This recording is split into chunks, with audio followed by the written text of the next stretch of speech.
রাজ্যের শ্রম ও পরিবহন মন্ত্রী সই জাল করে শংসাপত্র তৈরির অভিযোগে নোয়াপাড়ায় ধৃত দুই।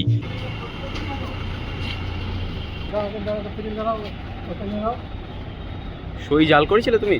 না, হ্যাঁ, মন্ত্রী সই জাল করেছিলে? না, আমরা লবিবাজির জন্য বিজেপির লবিবাজির জন্য আমাদেরকে ফাঁসানো হচ্ছে। নোয়াপাড়ার বিধায়ক তথা রাজ্যের শ্রম ও পরিবহন মন্ত্রী অর্জুন সিং এর সই জাল করে নকল স্ট্যাম্প ব্যবহার করে শংসাপত্র তৈরির অভিযোগে পুলিশের জালে পিতা পুত্র। ইছাপুর দেবীতলা বাইলেনের বাসিন্দা সৌমেন দাস নামে এক ব্যক্তি বৃহস্পতিবার সোমনাথ দাস এবং তার পুত্র রোমান দাসের নামে নোয়াপাড়া থানায় অভিযোগ দায়ের করেন। সেই অভিযোগের ভিত্তিতে পুলিশ দেবীতলা শানপুকুর ঘাট এলাকার বাসিন্দা দুজনকে গ্রেপ্তার করেছে। পুলিশ ধৃতদের নিজেদের হেফাজতে নিয়ে সমস্ত অভিযোগ খতিয়ে দেখবে। বিজেপির নোয়াপাড়া 2 মণ্ডল সভাপতি সুপ্রিয় দে জানান, বিষয়টি মন্ত্রীর নজরে আনা হয়েছে। তার অভিযোগ, মন্ত্রীর সই স্ট্যাম্প জাল করে ভুয়ো শংসাপত্র বানিয়ে ধৃতরা টাকার বিনিময়ে প্রদান করতেন। একটা খবর পাই, কেউ আমাদের মাননীয় বিধায়কের সই নকল করে লোককে সার্টিফিকেট দিয়েছে, বিভিন্ন টাকা পয়সার তুলছে। তো যাদের থেকে করেছে তারা থানায় অভিযোগ দায়ের করেছে, সাধারণ মানুষ, নোয়াপাড়া থানায়। তো পুলিশ তাদের দুজনকে, সোমনাথ দাস এবং রোমান দাসকে অ্যারেস্ট করেছে এবং পুলিশ তদন্ত করছে।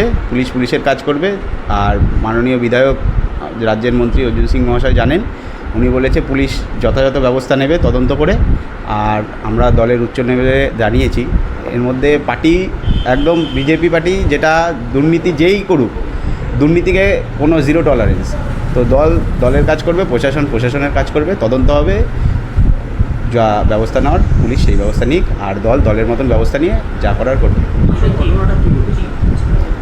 শোনা যাচ্ছে যে মন্ত্রীজির প্যাড আর সই জাল করেছে মাননীয় বিধায়কের, সেটা আমরা পেয়েছি, এভিডেন্স পেয়েছি। তো এগুলো এই করে মানুষকে বিভিন্ন রকম সার্টিফিকেট দিচ্ছে, টাকা পয়সা নিচ্ছে। কোথায় গিয়ে ধরা পড়লো? বিষয়টা ধরা পড়লো যখন দিয়েছেন, এবার অফিসে তারা যখন দেওয়া শুরু করেছে, অফিসে যখন দেখায় তখন মন্ত্রীজির সইয়ের সাথে মিলছে না। কারণ মন্ত্রীজি সবাইকে সবসময় সহযোগিতা করে থাকে। মন্ত্রীজির কাছে যেটা কাউন্সিলরদের কাছে প্যাড পাওয়া যেত না তৃণমূলের, মন্ত্রীজির সই, কাগজ, রেসিডেন্সিয়াল সব কিছু মন্ত্রীজি মানুষকে সেবা দিয়ে যাচ্ছে। তো সব অফিসেই মন্ত্রীজির কাগজ পৌঁছে যাচ্ছে, মানুষের সেবায় কোনো অসুবিধা না হয়। তারা দেখে নিয়েছে, অফিস দেখছে যে মিলছে না সই, তখন তারা ব্যাপারটা আর কি রিটার্ন বাড়ি যে কাগজ জমা করেছিল তাকে জানায়। সে তখন মন্ত্রীজির ওখানে যোগাযোগ করে, আমাদের পুলিশের সাথে যোগাযোগ করে। হ্যাঁ, যদিও ধৃতদের দাবি তাদের ফাঁসানো হয়েছে। সই জাল করেছিলেন? না না, কোনো কিছু না। তাহলে আপনাদের ধরা হলো কেন? হ্যাঁ, আপনাদের ধরা হলো কেন? আমাদেরকে ফাঁসানো হচ্ছে। কারণ আমাদের কাছে একটা বড় এভিডেন্স রয়েছে।